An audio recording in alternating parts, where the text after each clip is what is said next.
Dear friends and partners, we are deeply saddened to inform you that manga creator Akira Toriyama passed away on March 1st due to acute subdural hematoma. He was 68 years old. It's our deep regret that he still had several works in the middle of creation with great enthusiasm. Also, he would have many more things to achieve. However, he has left many manga titles and works of art to this world. Thanks to the support of so many people around the world, he has been able to continue his creative activities for over 45 years. We hope that Akira Toriyama's unique world of creation continues to be loved by everyone for a long time to come. We inform you this sad news with gratefulness for your kindness during his lifetime. Funeral service was held with his family and very few relatives. Following his wishes for tranquility, we respectfully inform you that we would not accept flowers, condolence gifts, visiting offerings, and others. Also, we ask you to refrain from conducting interviews with his family. Future plan for commemorate gatherings is not decided. We will let you know when it's confirmed. We deeply thank you for your understanding and support as always. March 8th, 2024. This is certainly a shock to me, and I am assuming to most of you as well, since this news came out of the blue. Akira Toriyama was 68 years old, which is very, very young, and it really does feel like he was taken from us too soon. But first and foremost, I would of course like to extend my condolences to his family, to his friends, and also to all of you as well. None of us knew Toriyama personally. Toriyama was, of course, always a very private person who essentially never made any public appearances. So we can only extrapolate what we knew or what we know about him from his works.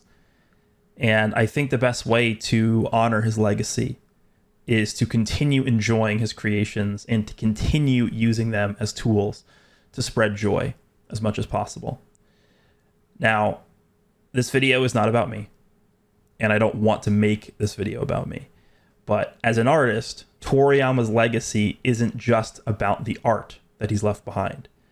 I think his legacy is even more so defined by the impact that he's had on all of us. And so, since I imagine that Dragon Ball is probably Toriyama's work that most of you are familiar with, in the comments below, let me know what your most important or vivid memory of Dragon Ball is. Was it going to the movie theater to watch Dragon Ball Super Broly for the first time? Was it seeing Goku turn Super Saiyan for the first time in the anime? Was it reading the manga and seeing how Goku took down Frieza or Buu? Or maybe it was, taking down Kid Buu from Budokai 2 after losing 500 times in a row. For me, I grew up on the East Coast of the United States. And so as a kid / as a young adult, I was introduced to Dragon Ball, much like many other American youths at the time, which was through Toonami on Cartoon Network. And I specifically remember that Dragon Ball would air at 5 p.m. Eastern Time, which is almost always right around when me and my family would have dinner together back then. And I remember the very first saga that I saw from Dragon Ball, which is basically what introduced me to the series, was the Namek Saga. And it really was Frieza who captivated me the most, and wondering at the same time, how could Goku possibly win when Frieza was just like thousands and thousands of times stronger than him? And I remember, this is my memory, I remember this very vividly. My mother would make dinner for us and call us to come eat. And I would always tell her, not now, just 10 more minutes. Goku's about to strike back against Frieza. And so what my mother ended up doing was essentially giving me an ultimatum.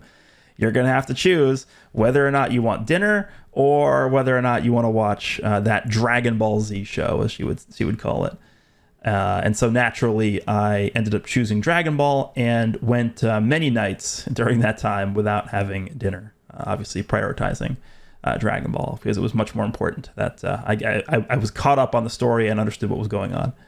So that period where I first fell in love with the series, I think, among all the years and decades of memories that I have about Dragon Ball, for me at least, is the memory that sticks with me the most and is a representation of what the series means to me.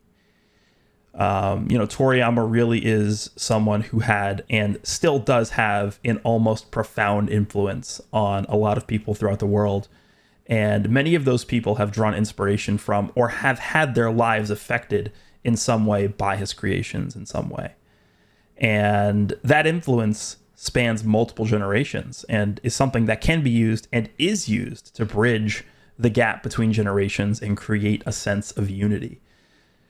So, for example, someone who loved the Dragon Ball manga in the 1980s when it first came out, who's maybe in like their 40s or 50s right now, can relate and has something in common with a teenager today who maybe was introduced to the series through the airing of Dragon Ball Super, either on Fuji TV in Japan or I think it's on Nickelodeon or whatever the network that airs it in the US is.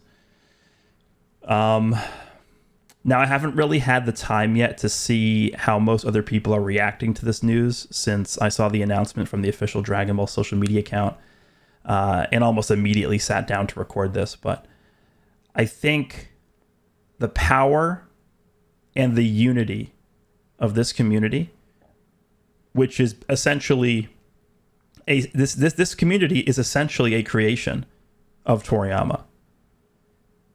The power and the unity of this community is going to be on full display. We are all Dragon Ball fans.